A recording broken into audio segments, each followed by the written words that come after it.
Archive Dive. I'm Catherine Austin, and I'm the curator for the Texas Archive of the Moving Image, or TAMI, a nonprofit based in Austin, Texas.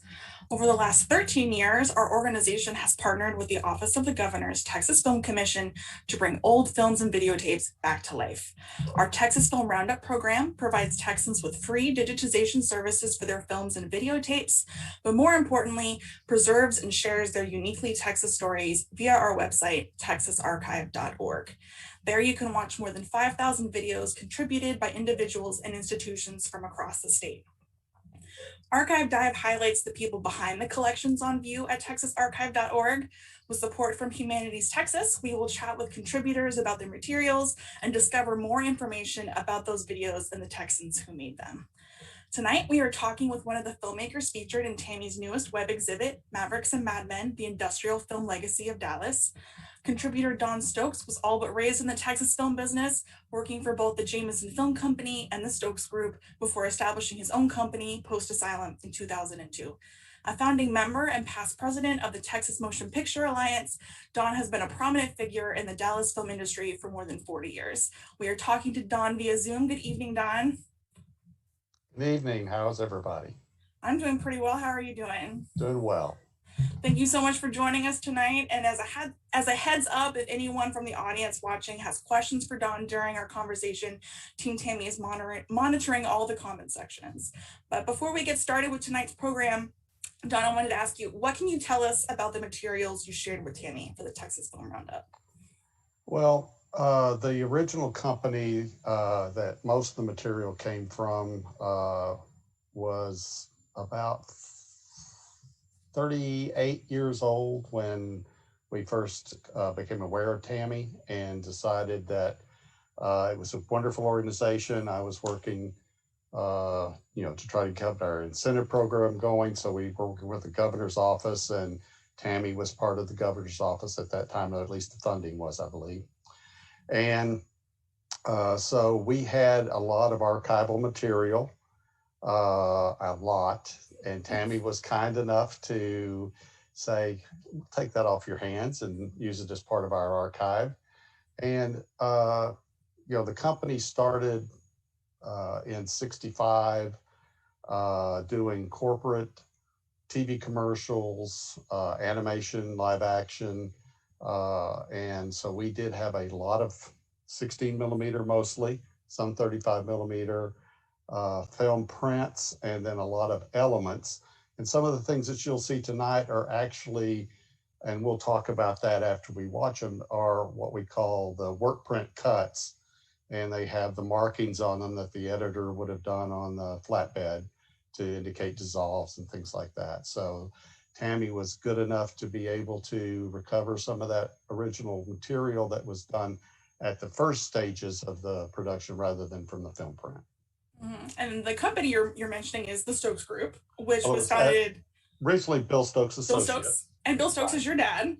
What can you tell us about how your dad broke into the film industry? He was originally a photographer, taught photography, and was a teacher that left the teaching profession in 1956 and joined Southwest Films in 1957, primarily doing marketing for them.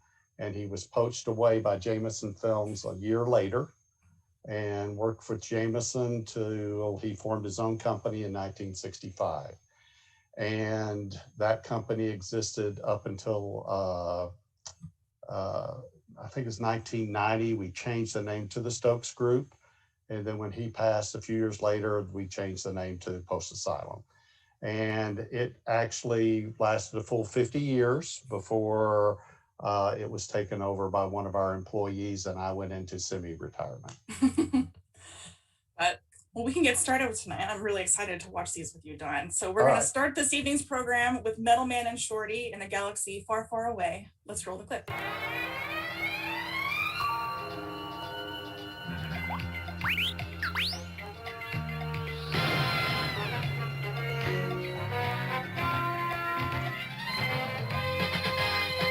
We're out to get space,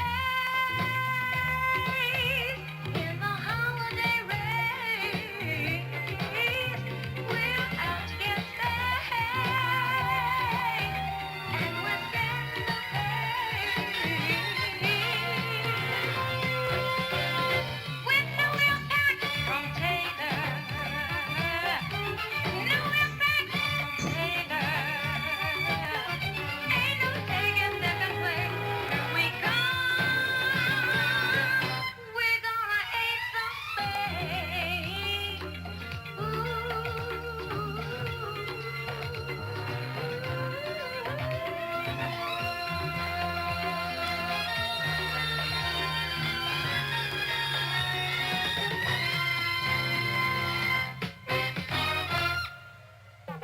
Random stuff yet?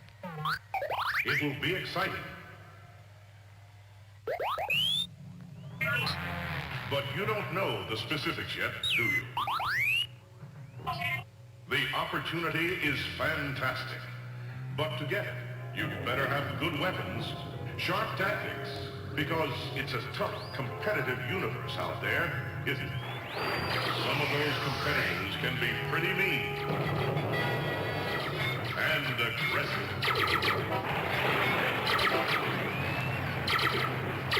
Well, to save you, Bill Culhane, Vice President and National Sales Manager, is here with news about new packaging,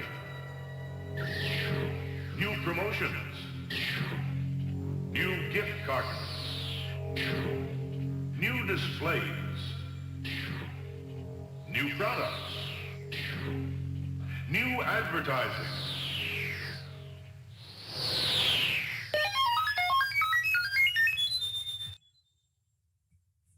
So that segment comes from a 1978 marketing film that Bill Stokes Associates produced for Taylor Wines. And Don, we could not invite you onto Archive Dive without asking you about this film because it is a longtime staff favorite at TAMI. So do you recall anything about its production? What can you give me? All right, so it is the example of a typical corporate sales meeting production. It was produced for Taylor Wine, Great Western Wines, through Ackerman Advertising in New York, who was their PR agency. The character Golden Man was played by one of the marketing directors for the agency. And since Star Wars was still big and hot at that time, that was kind of the theme that they wanted to try to get their people excited with. The films were used to show all of the people that actually were like the salesmen to go out to liquor stores and grocery stores and all to sell and stock the wine so that they would know what products were coming up, all the promotional items, all of the new point of purchase displays, and to teach them techniques for marketing, selling their wine. That's where I learned the phrase right-hand pull. If you go in the grocery store, you'll notice that all of the larger bottles or items are staged to the right of the smaller ones, so that as right-handed people being the dominant population, you reach with your right hand, you'll be more likely to grab the larger size than the smaller size. So it's things like that to educate the public. So we shot that on our soundstage in Dallas. Visual effects were done on our Oxbury animation stand. Pretty limited visual effects by today's standards. Yeah, they look pretty good. Trying to think what else. You'll see a little Wizard of Oz influence in there with the mode. Yeah.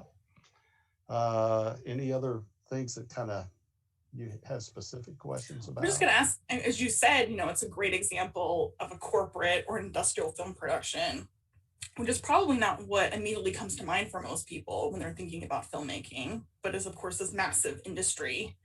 So how would you describe what industrial film production is? And, like in the nitty gritty, like, is there much of a difference between industrial filmmaking and like film and television production? The primary difference is you're dealing with long form as opposed to television commercials being short form.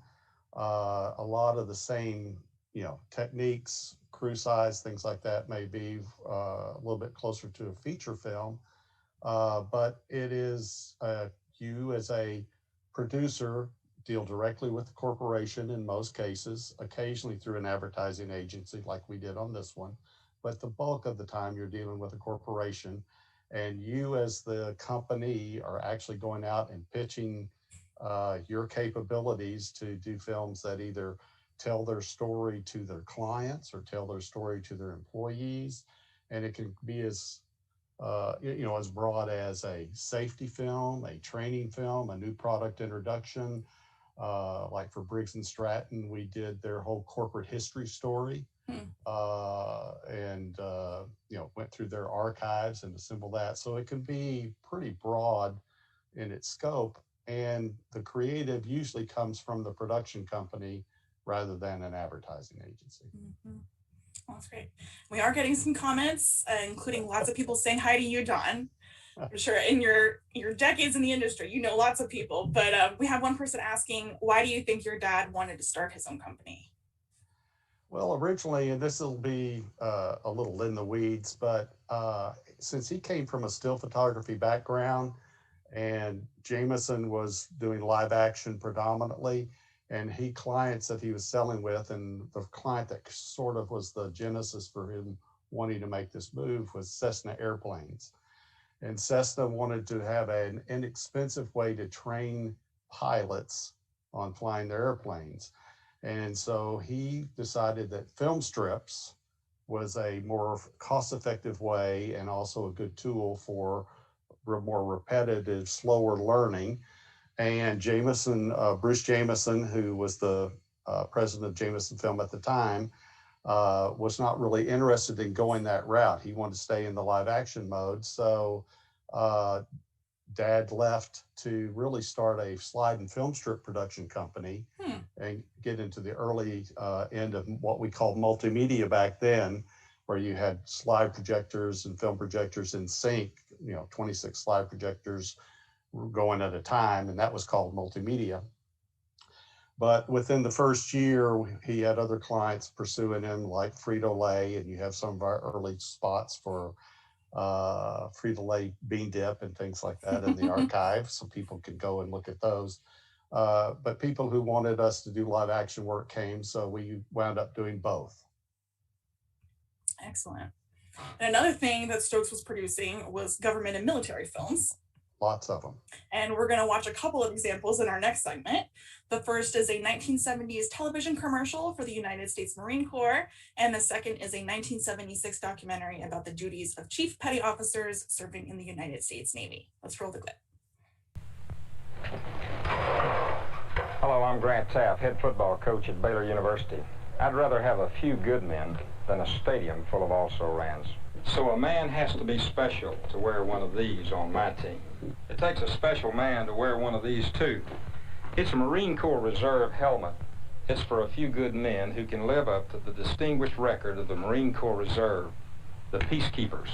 If you think you're a cut above the average, then the Marine Corps Reserve may be just what you're looking for. You can earn the special distinction of being a Marine during a paid recruit training camp where you'll receive the same top-notch training as a regular Marine. Then you'll go home to your own community, a reservist, a better man for the experience. The Marine Corps is looking for a few good men to join its peacekeeping team. Think about it.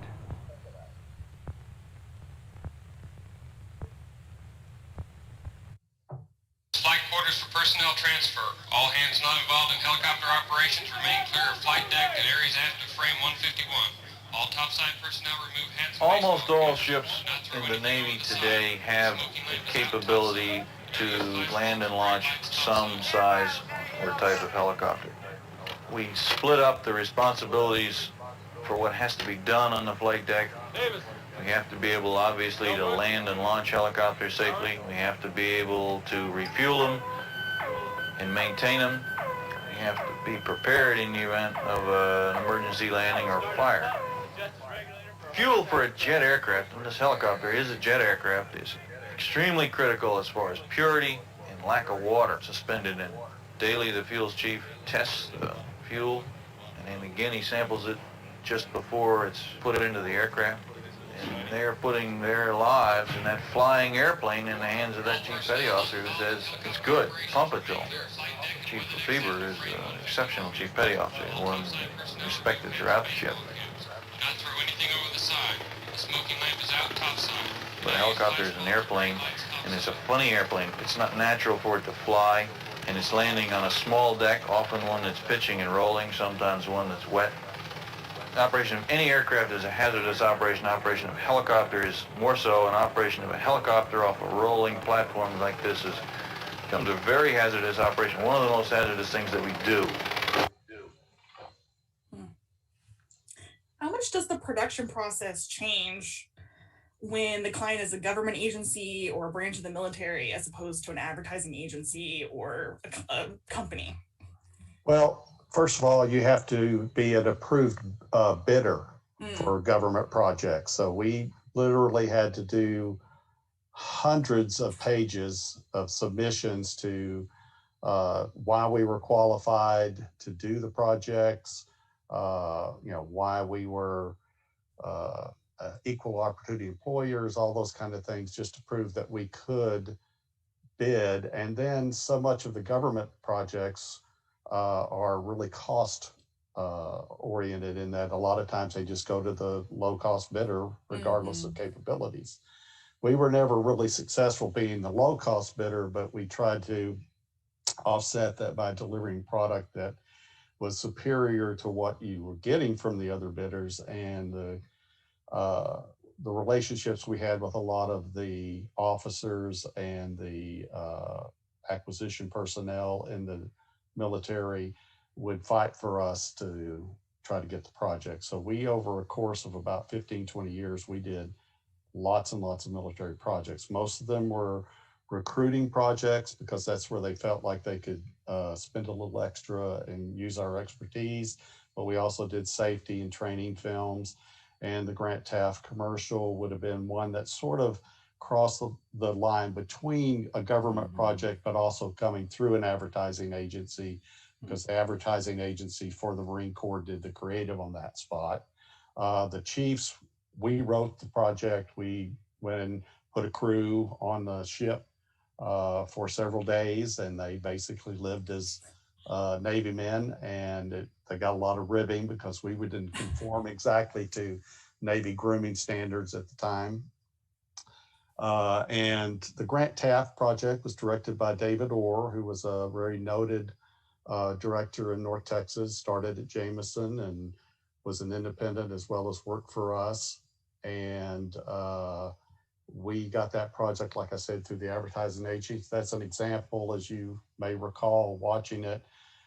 It was work print copy. It was not a full mixed track. It was the dialogue track, basically, or sync track. But all of the grease pencil marks indicated where dissolves would happen, or where an inadvertent cut had been made in the editorial process, where they had shortened or lengthened a scene, so they would double mark it so that the conformer who cut the negative would know not to cut the film there. So that's a good example of how we would fool the eye to think there was an actually dissolve with the grease pencil. And in the Navy Chiefs, that would have been a project that would have been utilized to not only to recruit new people into the Navy, but also to try to retain people in the Navy and see this career path of the Chiefs. And that's where we learned that the Navy are in the Chiefs and Marine Corps. They're the people, the Chiefs run the Navy Marine Corps, because the colonels and majors that we would be working with all would kowtow to the chief, and they would be the ones that they would listen to all the time. Yeah, and you brought up, the experience of filming that project on an active naval ship, and I wanted to ask you about that because that's obviously a very unique filming challenge. And what kind of crew and equipment does filming on location like that require? Well, first of all, we all had to have top secrets clearances. Oh, wow. So we went through that process in order to be able to film on Navy bases and in Navy, because we actually did a submarine film as well. So we had crew on that. Oh, wow. And basically you would take 60 millimeter synchronous camera, sound man with a Nagra recorder. Generally, we had a very limited lighting kits that we would take with us. But when we loaded up either in a truck, which in some cases when we were doing the military films and traveling to multiple bases, we would drive cross country with all of the equipment in a truck. Because when we got on an airplane, which happened a lot, because about 75% of our clients were non-Texas based clients. Even if we did film projects in Texas, we still did a lot of work outside the state. And we would probably try to check 20 to 30 bags. Oh my goodness. For each project, and they were very heavy. And at the time, it was not as restrictive as it is today, but we still had a lot of trouble getting through the baggage check with all of our gear and the weight. Which is a great transition to another audience question, Don. Someone asked, how has the business changed since you first started out? Probably the single biggest change is just that technology has democratized the production world. Back when we started, you had literally hundreds of thousands of dollars worth of gear that you had to have on site, you had to purchase in order to be a production company. And so not everyone could go out and buy a $100,000 camera. Right. And not everyone could go and put in a $200,000 flatbed editing system. Or when we went into video in the 80s, a video edit suite could cost up to $500,000 or more dollars just for an editing suite. And today you can get software for a very powerful laptop, and you can do the same kind of editing that we were doing, in a $500,000 suite. So you can broaden that creative opportunity. It's easier to broaden the creative field, have more people in it and being able to make their contributions. And you have a lot more power and single-handed individuals where they can have a camcorder or a, in today's world, it's not a camcorder, that's show my age, but you go out and you are able to digitally produce with yourself with using the camera, small lighting package, small sound package, and sometimes do it all in a one-man crew where it was much more difficult to do that at the time. And even when we traveled on some of our, we'll see later, one of our very large budget documentary projects for the Electric Power and Research Institute, we had a crew, I think, of 6 people on that. Oh, wow. And we probably, that would still be close to the same today, but you could do it with fewer if you had to. Wow. 6 seems so few from Yeah, what I remember of that project. But well, from the chaos of the naval airship, the next film we're going to watch looks like it was photographed in a much more stable environment, most likely a soundstage. Let's roll the clip. Oh, hello, operator. I'm calling a Mr. Rich Little. Thank you, sir. Please deposit 45 cents for the first 3 minutes. I really enjoy my job. Something different every day, almost every minute. Nice office, nice co-workers. A good company, too. I really like working here. Chance to help people, talk to all different kinds, and interesting. Hello, Rich. This is Cary Grant. Now, the Cary Grant. Judy, yeah. I understand you're in charge of the celebrity parade for the big award show. Yes, well, I'm in between planes here at the airport, and I wanted to ask you about the letter of nomination that I've received from the committee. And not only can you dial station-to-station or person-to-person calls from coin telephones, you can also dial credit card calls and other special calls from them. Well, you bet, Rich. Yes, I'll be there for sure. Oh, by the way, just for a gag, I was thinking of making this a collect call, but I realized that you're working on a very strict budget. Yeah, little humor there. Yeah. Well, cheerio. What a windfall, Myron. Cary Grant calling me, and he's given me a great idea. Myron, I'm going to make a DDD collect call. Yep, a DDD collect call to a very special person, just for fun. Let's see. Here it is. Saves time in the long run, to look them up. And since a collect call is another special kind of long-distance call, dial 0 rather than the number 1. Rich? So that segment comes from a 1971 industrial film that Stokes produced for the Southwestern Bell Telephone Company about its long-distance telephone service, with voice actor Rich Little delivering, what I think is a pretty decent Cary Grant impression. Did Stokes produce this film on its soundstage?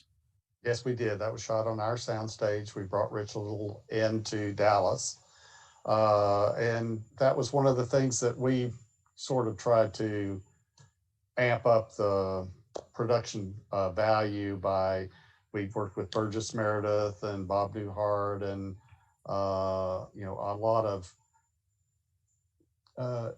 well-known actors at the time, but probably not what would have been considered your leading man types, but character actors that would actually be able to add a little bit of value for the client and watchability for the product. And we, for most part, did those people in Dallas. Occasionally, we would go out to California or to New York to do the casting. Now, I know there was also a pretty famous film that had some scenes filmed on the Stokes soundstage. Would you care to tell us about it? We even had someone in the comments asking about it. All right. So back in, I guess you're talking about Bonnie and Clyde. Yes. All right. So the same soundstage where we housed interior sets for Bonnie and Clyde were used for the Rich Little film that was introducing direct distance styling. That's the DDD. In 66, we were approached by Warner Brothers Studios. They were looking for a place to kind of have a central location for scouting and to set up cover stages, sets for shooting Bonnie and Clyde. And one of the producers from Warner Brothers came in and brought a young man with him that my father later described as this disheveled, long-haired young man, very handsome, but he had his shirt half untucked and just was really unkempt. And of course, that was Warren Beatty. One thing I had not failed to tell you, but my father's voice was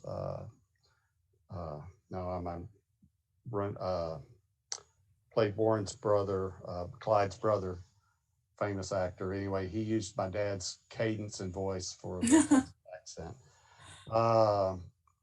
But they came in and built the entire house where the hideout for Bonnie and Clyde was filmed, and then they used our place as the location because they were able, within a 30-mile radius of Dallas, basically get any of the looks that they needed for Kansas, for Oklahoma, for Louisiana, for Texas, for the shots in the film. And it was a great time for us. And I mean, I was pretty amazed because, your dad had only started the company the year before. Correct. And then he's already, using the space for this major motion picture. Right.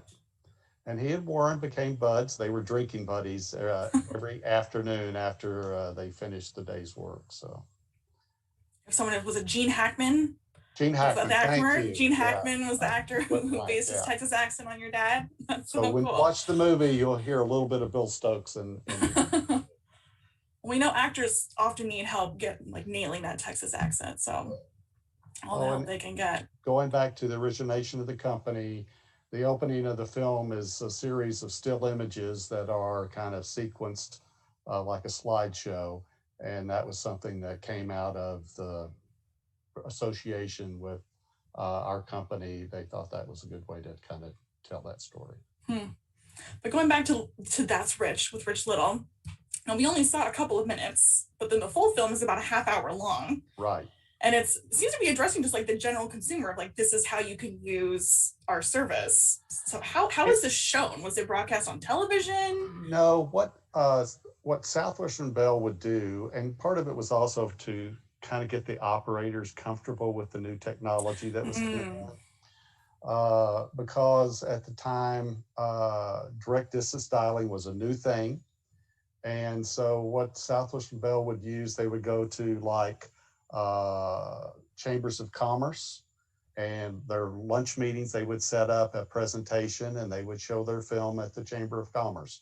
They would show their film at a Lions Club meeting. So they would act it as sort of a public service, but it also got those organizations the ability to have a 30-minute program that they didn't have to worry about how it's going to work out. Right. But they really reached out to the general public more in that way, more direct one-on-one, in order to try to teach them how to do direct distance dialing, or in some of the other films we did, introduce area codes and things like that. And we have someone else from the audience asking if the soundstage is still around. It is. It has been cut up and utilized for other things, but it is still a piece of it in existence. Okay, so Southwestern Bell was far from the only well-known brand that Stokes worked with over the years, and our next segment highlights television commercials for 3 more. Let's roll the clip. Pop the top on a cold Lone Star, twist the cap on a cold Lone Star, get the taste, the great high taste, that's fruit for greatness, nothing less.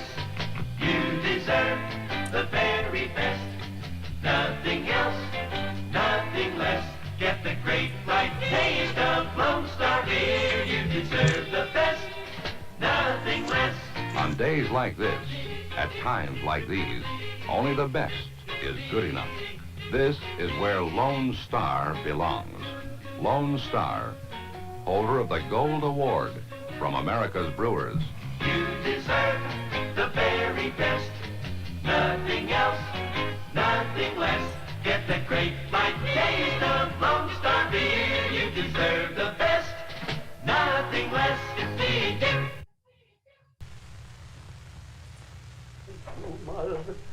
Hey, Pop. Hey, what do you got there? Some Haggis slacks, Pop. Your papa's a tailor, and you buy a pair of slacks. 2 pair. I'm wearing one. 2 pair. These are different, Pop. The Hager Imperials. Different how? Look at this extra deep waistband. Fits more comfortably in a wound curl. Pure wool? Sure, this wool mark is awarded only to products made of the world's best. Pure virgin wool. You got this kind of money to spend on the slacks? Guess how much, Pop? Yeah, $40. Nope. 30? Mm-mm. 28 or 50? $18, Pop. $18. At that the price, they're gonna lose money on every sale. And they have others up to $25. Beautiful. Let me look at the fit, huh? Cabell lace is the beautiful. I know you Hager Imperial slacks, they just fit better, naturally.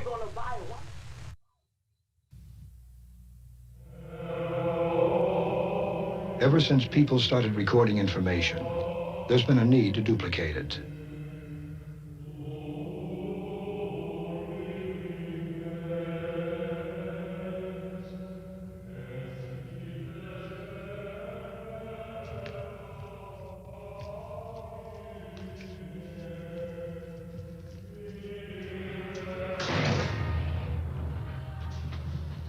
Brother Dominic, how are you?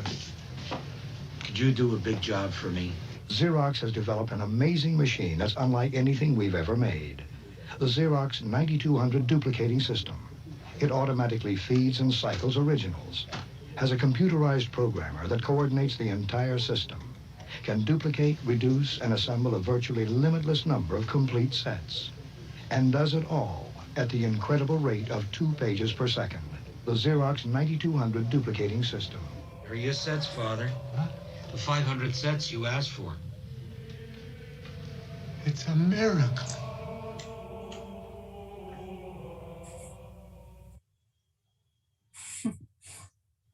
Now, I keep asking you to explain the difference between the making of different types of projects, but I think it's worth acknowledging how independent production companies like Stokes met multiple production needs and acknowledging what offering that kind of flexibility and expertise required. So how does producing a television commercial differ from producing an industrial film? Well, first, Dallas was really blessed to have a lot of really great and large advertising agencies that had a host of really good clients. Mm-hmm. And so that gave the opportunity for local businesses to at least have a shot at getting some of those projects. Now, unlike where we, on the corporate side, we were traveling nationally to do work for national clients. On the commercial side, more often than not, the advertising agencies went outside of Texas for the productions of their spots, but they would do the creative there. But depending on the individual projects and the budgets and clients and client preference, like Lone Star Beer, they would shoot in Texas. It was the budgets for commercials proportionally were significantly higher than on an industrial film. You could often have the same budget for a 15 or 20-minute corporate film that you'd have for one 30-second spot, for example. So it was just a different world, much larger crews, much, a lot of pressure to be done, in a very quick, timely fashion. So you'd have a much more truncated production timeline. In general, not as much time to process with the client about their product. So that time cost money paradigm would be in play. While we shot most of the corporate projects on 16 millimeter, most of the commercials were shot on 35, so there was a cost difference there. And we didn't have as much creative control on the commercial projects as you did on the corporate projects, where we would initiate the creative as opposed to the creative coming down from the agency, and for us to interpret and figure out a creative way to deliver that message. That makes sense. And when we were talking before the stream, you mentioned that while Xerox was a longtime client of Stokes, that Stokes did not actually produce this commercial, but that the commercial was part of a media package that you guys received to pair with a different film that you guys produced. Right. But then we both agreed that it was worthwhile keeping the commercial in tonight's program because it speaks to the sometimes like odd ways that films end up in people's possession. So how did the relationship between like client, advertising agency, and production company work? All right, so in this case, we were doing the introduction film for the 9200 copier, so that our more corporate-oriented project would be shown to clients to get them to buy the copier, large corporations, copy centers, things like that. So we would be demonstrating all the features, and in this case, we actually would get a copier in Dallas, shoot it on our soundstage, all the operations. In later years, we would go to Rochester and shoot there. But as part of that introduction package, that commercial was such a noteworthy production, very famous, and the brother Dominic character was very present. So we were able to use the character also in the corporate side, but we wanted to introduce that character by utilizing the commercial that people had seen or were going to see.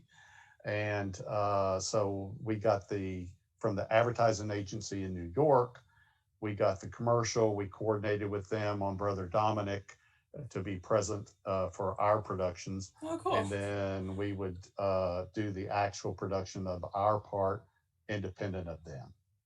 And someone from the audience asked for the story about the Xerox copier falling off the truck. Yeah, I thought that might come up. One of my skills, I was all the way from a floor sweeper, grip, even a cameraman, director, producer, sound technician, but forklift operator was not part of my strong suit. But the truck delivered a prototype copier from Xerox in our alleyway, and it had started to rain, and the forklift operator that was supposed to accompany the driver in the truck wasn't there, and the truck driver wouldn't touch it. And here we had this incredibly expensive prototype copier, fortunately 2 of them, as you will hear in the story. Very important. One of them I moved successfully. The second one I did not. I dropped it off the forklift and destroyed a prototype. Oh no! Tens of thousands of dollars. That was wow. Yeah, I had a tough time living that one down. Yeah. Well, it seems people are still remember it all these years later. Part of the responsibilities of being the producer. Yeah. And Stokes worked with so many different clients and brands. Was there a particular client you remember enjoying working with? Well, all of them. That was one of the real joys of the corporate work, is that you actually became almost a member of that organization. You were so involved in the loyalty, for us at least, we became very loyal to our clients. And it was very important that we delivered a message that helped them achieve their goals. And that was part of the satisfaction, I think, of doing corporate, as opposed to, people think if I'm going to be successful, I need to do a creative project, a feature film or something like that. but it's still the same satisfaction you get of delivering the message to the audience, whether it's entertainment or whether it's information, so that they can receive the message in a way that is palatable to them. And I think on the corporate side, that was really something that we, I think, did extremely well. And part of that came from the writing team. We always really spent a lot of time and effort bringing really first-class writers to our projects, some who were on staff and some we hired as freelancers. But, you know, I loved all of our clients. Xerox was one that I had a lot of fun doing projects for. Tupperware was another great client. And the one that we're going to have a little bit later is probably the Electric Power Research Institute was one of the really great projects that we were able to work on. Well, that's great. You're setting up the perfect transition for me, Don, because it's what we're going to watch next. So our next film is a 1980 industrial film produced by Stokes for the Electric Research Power Institute, which surveys the development of energy technologies. Let's roll the clip. Fairbank, who once taught a course called The Poetry of Physics, has been searching since 1975 for a thing called a quark. Named after a line in James Joyce's Finnegan's Wake, the quark might well be the smallest visible unit of matter. Curiously, the properties of certain quarks carry such names as charm and truth and beauty. The existence of the quark was mathematically demonstrated by physicists in 1963. But Fairbank is now demonstrating their existence experimentally. The exciting thing about the quark is that it's taught us something about our world that we never even imagined before. That our knowledge of atomic and nuclear physics is not the whole story. We haven't discovered all the fundamental things about our universe after all. Technology has allowed us to look in regions we haven't been able to before. It's really a never-ending search. William Fairbank is a fundamental scientist, one of hundreds of gifted theorists and experimentalists whose knowledge and understanding of the universe will become the fountainhead of our future progress as a planet and a people. Research that is motivated by an exquisite curiosity and the sheer joy of discovery. A motivation that is as much aesthetic as it is scientific, as much poetry as it is physics. Wow. And as we were talking before, this was a pretty expansive project where you were sort of filming and all over the place. I can't believe you'd only had a crew of 6 people. What was your role on this project? Do you remember? I was the producer and co-writer. Marshall Regan and I traveled to a host of research facilities across the country to try to narrow down the focus of I think we had 6 or 7 different scientists that we ultimately wound up with, and picking the kind of research stories and development stories that we wanted to tell. The Electric Power Research Institute, based in Palo Alto, their goal was to basically try to fund research into alternate electronic production, either through synthetic fuels, through wind power, solar power, theoretical discoveries through the physicists with the quark research and things like that. And so once we narrowed down the focus of the number of people that were going to be involved and who was going to be involved, then my job as producer was to budget and do the logistics of how we went where in most efficient manner, and what size crew we could take and get that done, and go out to the different locations. And Windows in Time was one of the lines that we got from one of the researchers, is that you are always in research and development, you're working at a shooting target that's always moving. So you're trying to hit that window in time where your project is going to be valid and going to have a realization of value. And the film was used to really go to high school students, try to convince them that they would want to pursue a career in the research and development fields, because at that time that was not a glamorous pursuit, and we didn't have a lot of people moving into that on the college level. And then also used in general public, similar to what Southwestern Bell had done. They would show it to general public in meetings and stuff to try to let them know what alternate energy resources were being worked on. Because we dealt with, like we did NASA's solar, wind power, tying it into the fact that a company that built ice boat racers came up with the technology that NASA was using to create wind turbine blades and bolt them onto the big generators. So it was all about how development when process would come together. And we did the fuel cell research with NASA on, how they powered the lunar capsule that went to the moon. So it was all great. I feel like, I, as a film curator at TAMI, I've inadvertently amassed knowledge on a wide variety of topics. I can't tell you how many people I've told about the Miss Wool of America pageant. And so, especially on a project like this one, we're dealing with these really advanced scientific topics. Did you ever find yourself learning about certain subjects just like via the process of making a film about them? Like how much studying up are you having to do beforehand to write the narration for something Yeah, absolutely. like this? Absolutely. You get immersed in it. You have to learn a lot, and it's very fulfilling. Again, the writer on this project, primary writer, at least Marshall Regan, and who was a writer on lots of our projects. We did a film where we actually were given the keys to the Museum of Science and Industry in Chicago, and we would let ourselves in at night. The crew would, while the museum was closed, and we were filming there. And we learned a lot about musical instruments and valves and things like that I never thought it would be interesting. But when you stop and listen to a symphony and realize that it wouldn't ever sound the way it does today if it hadn't been for that development and research process that got you there. Mm-hmm. Wow.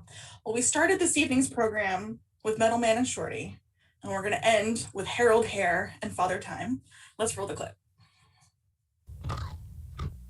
I'm Harold Hare, and I was harebrained. I told people the evening newspaper had surpassed the Dallas Morning News in Sunday circulation.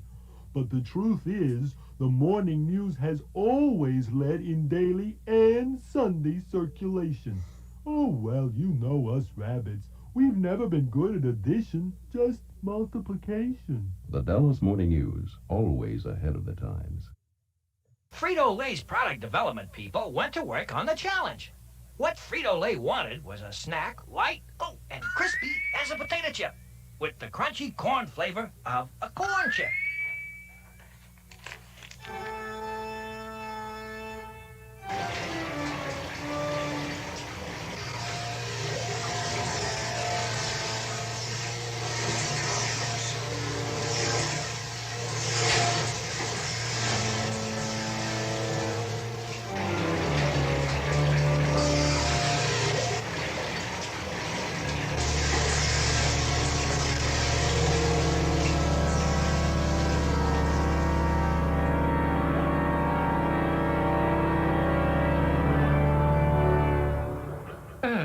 I think we have it, Mr. Time.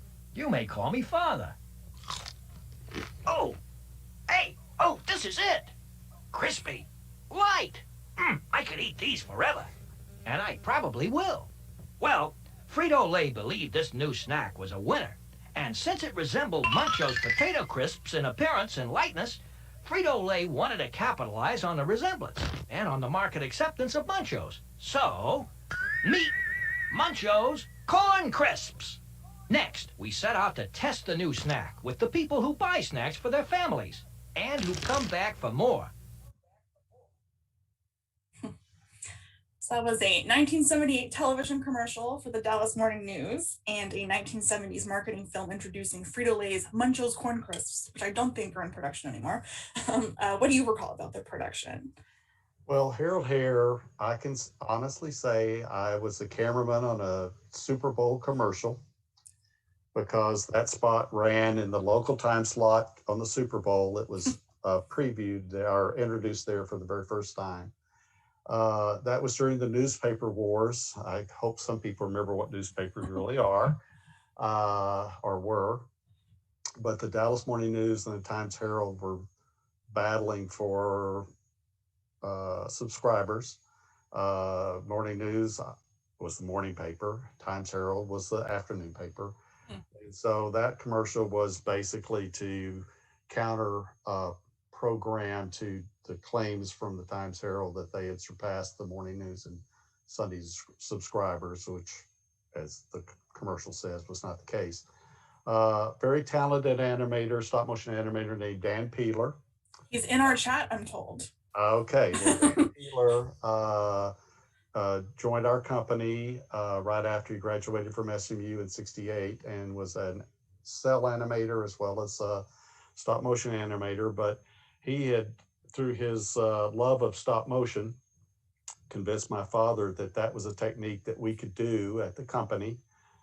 So I was Dan's cameraman on all of the stop motion projects, and we did a bunch of them. And Harold Hare was one of them. I think one of our very first ones that we did was to introduce, like we said, area code for telephone company for Southwestern Bell. That had a stop motion component in it. And we did one with Mel Blanc as the narrator and voice characterization for the Dallas freeway system. That was all stop motion animation pretty much, except for a few freeway live action shots. But it was one of those skill sets that we offered that a lot of other companies did not offer at the time. And so that was done, for an advertising agency there in Dallas. Munchos, we built off of a ad campaign with Charlie Callis, who was a famous comedian back in the 60s and 70s and 50s, I guess, is where he got started. And the archive has actually some of the commercials that you can go watch when you finish this to see Father Time in action. But we were basically referencing him with our stop motion character and doing the introduction for the new Munchos corn chips as opposed to the potato chips.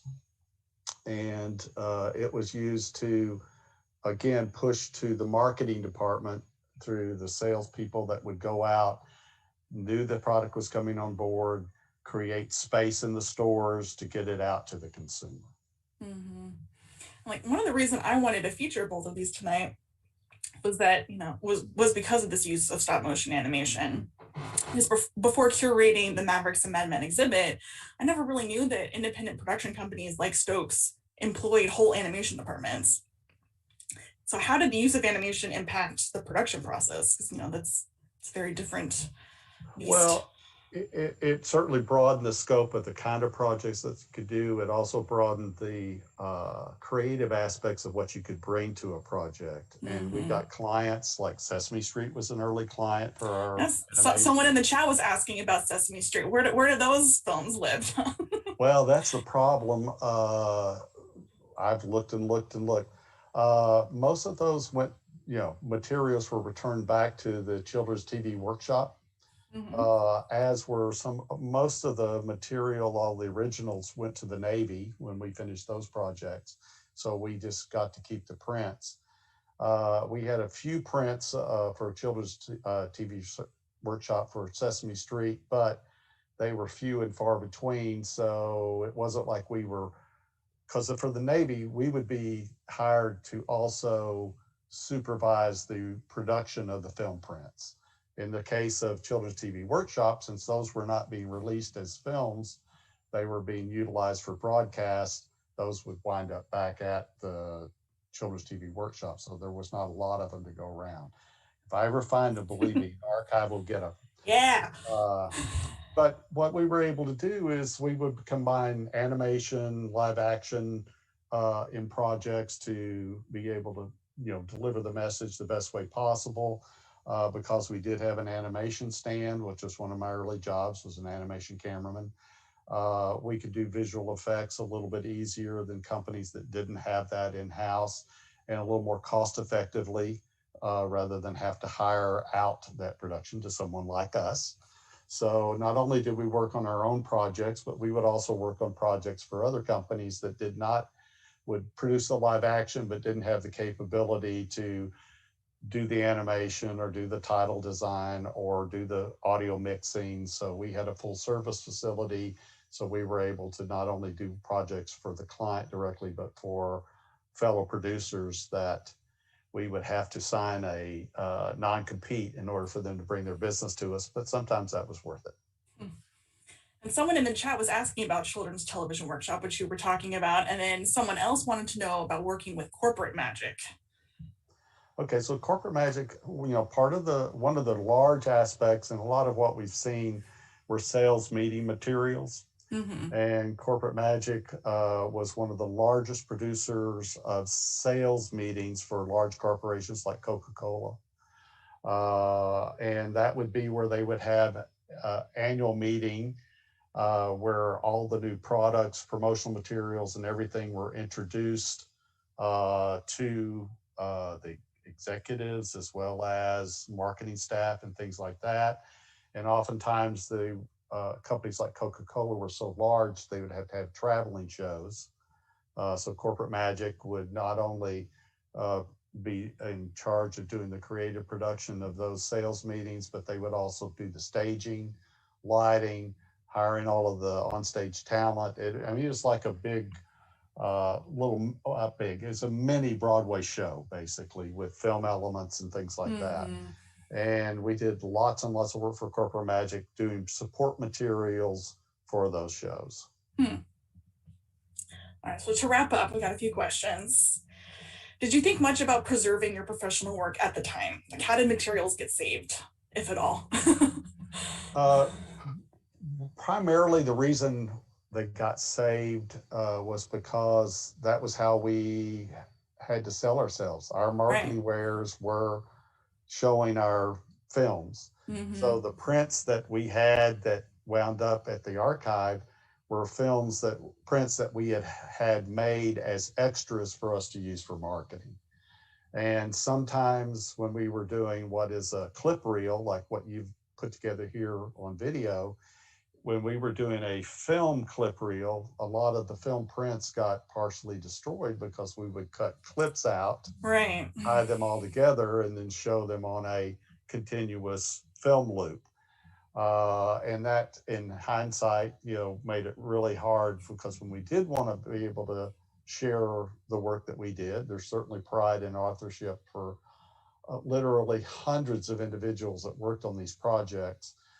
That's one thing that I've always tried to stress, is that, film and video is the most collaborative of all the arts. Mm-hmm. And if we didn't have a group of individuals like-minded in trying to achieve success, and their own individual capabilities giving the other person a chance to get their creative and their individual capabilities out and join together to do the final product, it's a collective viewing experience. It's an audience. It's a shared experience from start to finish. And if we didn't try to preserve this, there's a lot of wonderful individuals, many no longer with us, who would not at least have some chance of having a legacy, have people see the quality of what they've done. And even though we may not, most of the people who go to the archive are not going to know the name of the cameraman who shot these things, but they are at least going to be a certain, I guess, nice to know that their memory of their work lives on. Mm-hmm. I think it's a great segue into my last question, sort of like a two-part question. So first, what value do you see in preserving commercial and industrial film specifically? And then, talking earlier about how the industry has changed in terms of, moving from film to digital, what would you say to current digital-based producers about the importance of preserving their work? Well, I think, of course, it wasn't necessarily industrial corporate films that were preserved for my generation and previous generations to watch, the work of, famous directors and feature films from the silent era through the early talkies and stuff that pioneered techniques that we utilized in the projects that we did. And on the corporate side, and particularly on the commercial side, there's a lot of pioneering of techniques that went on there that have been utilized in feature films. The big freeze where you do the circle around. That was really designed originally for television commercials, not for feature film work. But it's moved on, into something that people were fascinated by and enjoyed in all aspects of the visual arts. So I think preserving those things that give people that creative spark. We all build upon the people that created before us. We can have original thought, but really that original thought is generally developed from a seed that came from someone else. And that's why I think it's important to be able to preserve the work, and just from pure entertainment value. I mean, to go back and what was meant to be incredibly serious at the time, that is hilarious and funny and hokey today, that has value. And for the filmmakers that are out there today, to be a little more attentive to preserving those materials, and in the digital age, knowing that preserving it means that you're going to have to preserve it over and over and over in different formats, and also redundancy to make sure that it's going to exist. Mechanical medium like film, you see that a lot has been lost on a lot of these prints because the chemical technology for the films at the time, in order to make them affordable for us to use, the dye layers were not as stable as they could be. You can go back and correct some of that, but it's not an inexpensive process. But to order to be able to keep that available and relevant to the future people that want to see it, I think is really important to help them in their process of being better at it, hopefully, than we were, and to further the art form. I think that was such a main goal of the web exhibit too, is that, this kind of filmmaking is as important, if not even more so, to the legacy of Texas filmmaking as popular media in the state. We had, through our facility, we've had multiple Oscar winners that went on to fame and doing feature film work and winning Oscars, and doing camera work and directing a lot of the episodic television that you still enjoy today. And that they would never have gotten there if they didn't have their feet grounded in that learning process, going through all of this. It just, they were able to prove that they were incredible talents, but they had to have that opportunity. And that's another area where commercial and corporate work provides those opportunities and learning experiences and mentorship, from the people who've done it before. Exactly. And I think there's such a great history of that in the Dallas film industry in particular. And our managing director, Elizabeth, in our Zoom chat wanted to point out that behind you is a photograph of lots of Dallas producers, including your dad. We featured that photo in our web exhibit too. Right. So it's a great way. Right. You had to be in the business for at least 30 years to be a member. Most of them had been in longer. But yeah, and that part of what they got together was to try to provide that opportunity to share their knowledge with the next generation. It's an obligation. Indeed. Well, thank you so much, Don. We are so grateful that you shared your collection with us and our audience as a contributor to the Texas Film Roundup program. And it was really a special privilege to talk to you about a few of your materials tonight. Folks can learn more about the industrial film legacy of Dallas with Tammy's web exhibit, Mavericks and Madmen. And if you are in the Dallas area, Tammy will be screening films featured in the exhibition, including others contributed by Don Stokes, at the Texas Theater on March 10th. Admission is free, but you can reserve your tickets on Eventbrite. You can find links to both the exhibit and the screening on our website, texasarchive.org. We're also going to share them in the chat below for the live stream. And if you enjoy learning about these films, please consider sending us a tip. We take donations via texasarchive.org/support-us, or you can text Texas Archive to 44321. We will also be collecting films and videotapes for our Texas Film Roundup program at the screening on March 10th. You can find out more about that on our website. Archive Dive is made possible in part with a grant from Humanities Texas, which is the state affiliate of the National Endowment for the Humanities. Thank you so much, Don, and good night, everybody. You're more than welcome. Good night. Thank y'all for watching.